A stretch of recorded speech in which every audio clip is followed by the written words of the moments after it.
Hey, what's going on, Freedomers? My experience with Chiron in the 11th house. Well, Aquarius.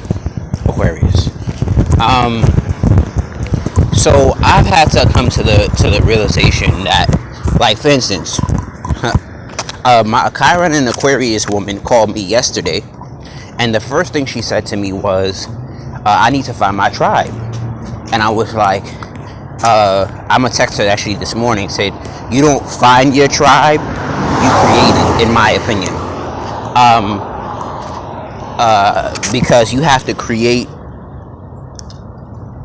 your own mental and internal conversation that where where you're so aligned within yourself that you know when somebody's not for you. And I actually love that about her. I love how she can discern when somebody's not for her. She doesn't act like it. She doesn't fake it. She doesn't say it's okay. She immediately says we're not on the same vibration. And she immediately notices it, and I actually really love that about her. She immediately notices the vibrational difference, and she says, that ain't gonna work. And she don't even play with it. She don't even entertain the idea of it working. And now to some extent that can be really negative because she's a Leo sun and a Virgo Mercury and a Virgo Venus. So wow. We actually are opposites when it comes to money and when it comes to love. How we love each other is completely opposite. So I actually have to study because she can help me heal a lot. But I have to not take it personal. I have to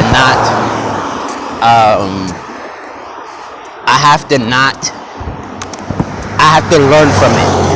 I have to communicate when I feel something bothers me, because at least she's mature enough in her understanding to say if I feel a way about something, I can communicate it and she'll understand. And she knows I'm not coming from a place, and because I'm very honest, I'm like, this and the third is going on right now.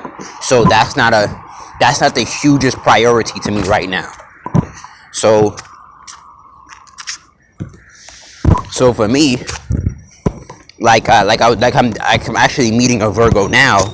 I should have woke up earlier, like super early, because it says a lot about me that I'm late. I'm not really late. I'm not really late. I'm here. I'm just at Kroger. I just walked past I should have called him earlier. I should have called him before he called me. I shouldn't have let him call me. I should have called him and said, "Hey, I'm here, but I'm gonna go to Kroger to get my coffee." I should have did that. Because I was here first. But anyway,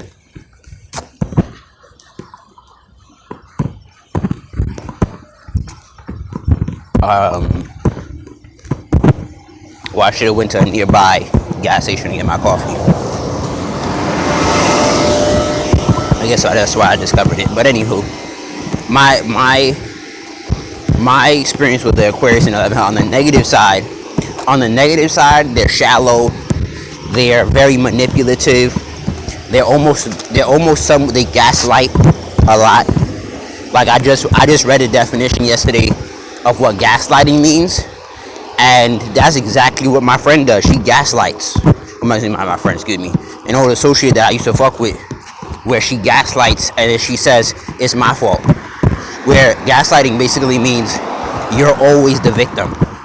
And I realized when I have to reread it, get into deep definition, is she gaslights a lot. Where she's always the victim and she blames you. And I saw this Sagittarius that did this to this Aries where she was gaslighting, and she was like, "Yo, I'm the victim, and I'm not Um, but she was gaslighting, where she was like, "Oh, I'm right, because I'm a woman and I hold the pussy." And one of the things I want to be able to do, I want to be able to withstand that. I said, I don't care about you having a pussy. I need you to grow up, because it's not even about being right. It's about like, yo, you need to grow up, and you need to change that, because I'm not gonna suffer in silence for you. Because you know why? You know why I'm not gonna tolerate that in my relationships? Because I don't want you to suffer in silence. If I'm abusing you, if I'm mistreating you, I don't want you to accept it, because I'm the man, and or I make the money, or nothing, what's going on, or whatever's going on. I don't want you to suffer in silence because I got money. I'm the man. I hate that. That's an easy way to do this. Depression, suicide, self-destruction, gaining weight. There are no positives to suffering in silence. To say, oh, you need to be. I mean, there's no, and that doesn't mean you're always gonna agree with how your partner, your friend, anybody. I can understand that. I can understand saying, you know what, I'm not gonna argue with them because that's how they do it. That's way different than making somebody suffer because you want to be right. And I say I'm choosing to be happy than be right. And I don't agree with that concept. I feel like that's torture.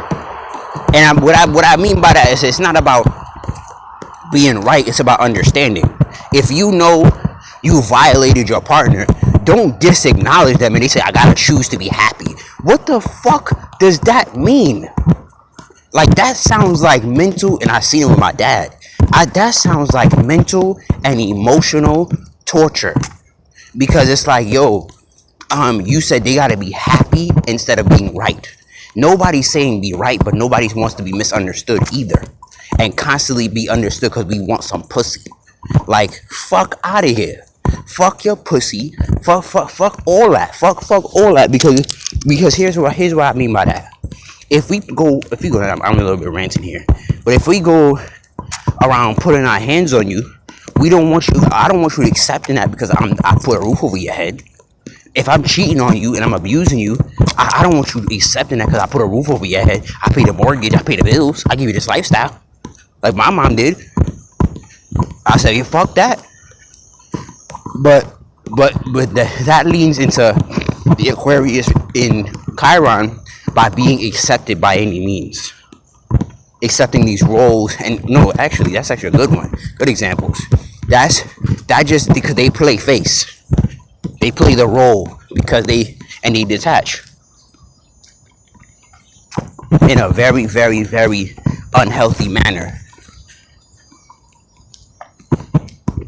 Because they desire the status that their partner, their friendship, the business gives them. And to some extent, to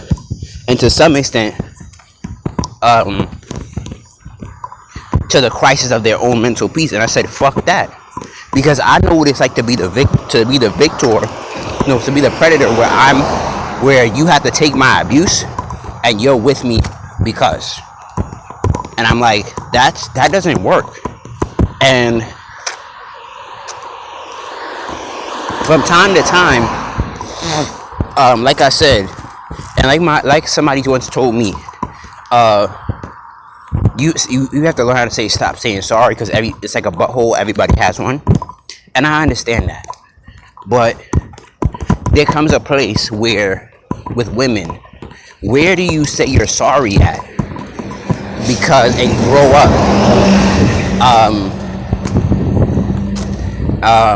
And like I'm gonna post that. I'm said, ladies, normalize saying I'm sorry and doing something about it, or don't get in a relationship, because you're not always right. That doesn't make sense. That leaves no room to grow. And you don't grow in your divinity as a woman if you declare you're always right. That is the stupidest, and that's how you know a lot of women are very underdeveloped. If you walk around saying I'm right because I got the pussy, do you know how much detriment that puts you in? Because here's why. Here's why that puts you in detriment. Because what if you're deeply wrong and you don't listen to your man and it gets you fucked over? Are you gonna blame him and say it's his fault? Here's why you don't want to make it a habit. Because a habit to say I'm right just because that spills over into other areas. One of the things that stops women the most from being massively successful in this world is that their declaration to say I'm right and that's it. And they believe what they believe. And when I say they believe what they believe, meaning they're not willing to adapt. They're only willing to adapt to the forms of survival. They're not willing to adapt to the forms of the betterment of the vision. So when you're not willing to do that, it puts you at huge detriment to you and your family, because you're the matriarch. So if you losing, the family losing. For real. So this whole I'm right because I got a pussy thing is stupid, because it really delays your personal growth, your emotional growth, your mental growth, your spiritual growth, your growth as a parent. Because they were, and like I said last night to myself, when it comes to these roles that we play, we got to be super careful, because my mom was right about all the wrong things. Let me repeat that again. When I was dealing with my mom, and she wanted to be right because she was in her feelings, she was right about all the wrong things. She was never really right about the right things. And be a woman who says I'm sorry, because the worst thing you want to do is be right about the wrong things. And real talk, the worst thing you want to do is be right about the wrong things. And the shit that don't matter the shit that don't really matter.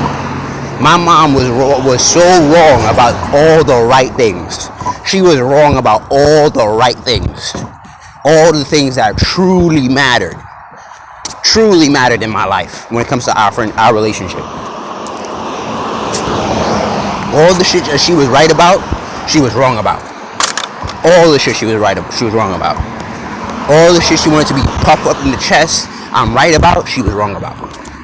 And I experienced that with my dad. Like,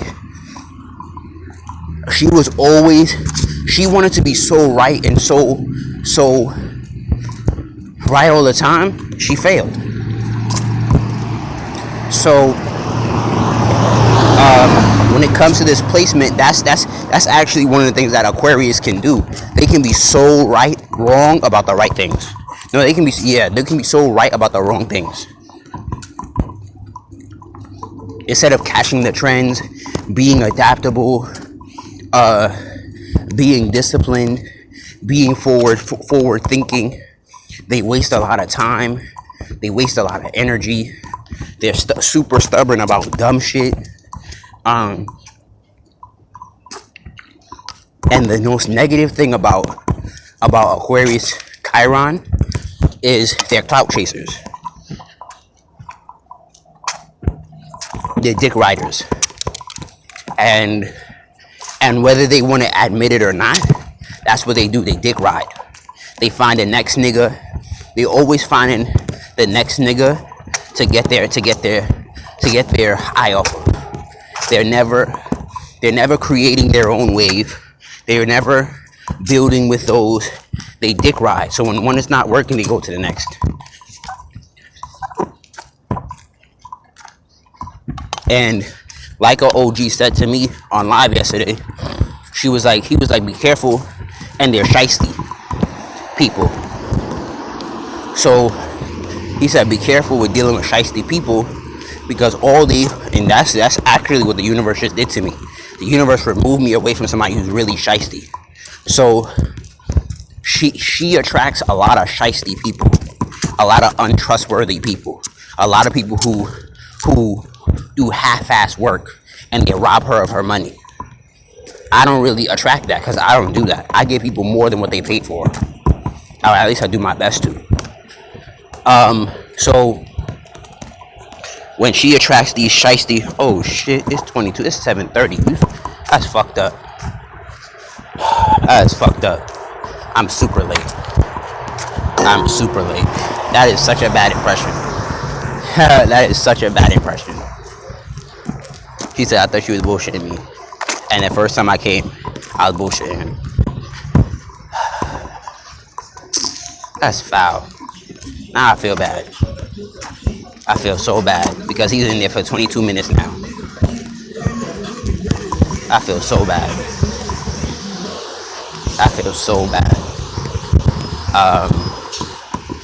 But anyway, because I had to get my coffee, I didn't sleep last night. I be grinding. I don't be sleeping. And I knew something was battling with me to go to sleep, and I couldn't. I have to grind.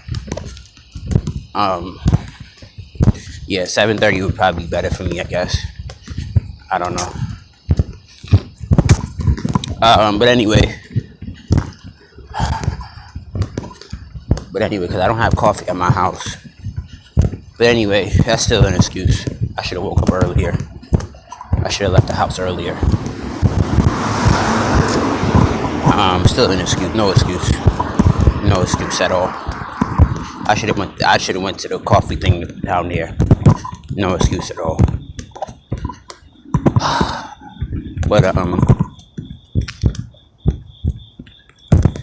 But anyway, they're shiesty. She attracts a lot of shiesty people. She does a lot of stuff under the mattress. She's always trying to get things for cheap. Just like an Aquarius. Every Aquarius that I've done business with, or this one that reminds me, to be specific, he was always trying to get shit for the low. And that's not necessarily always a problem, but he was always, this is so bad. I showed up 30 minutes later. That is so, he could be done his workout right now. That is so bad. That is so foul and so bad. Because if somebody would have made me wait 30 minutes, I'd never do anything with them again. I would have called it off, say, yo, we don't have to do this because I don't want to waste time. Yeah, that is so foul. For some fucking coffee. I should have delayed this. I could have went to the gas station right there.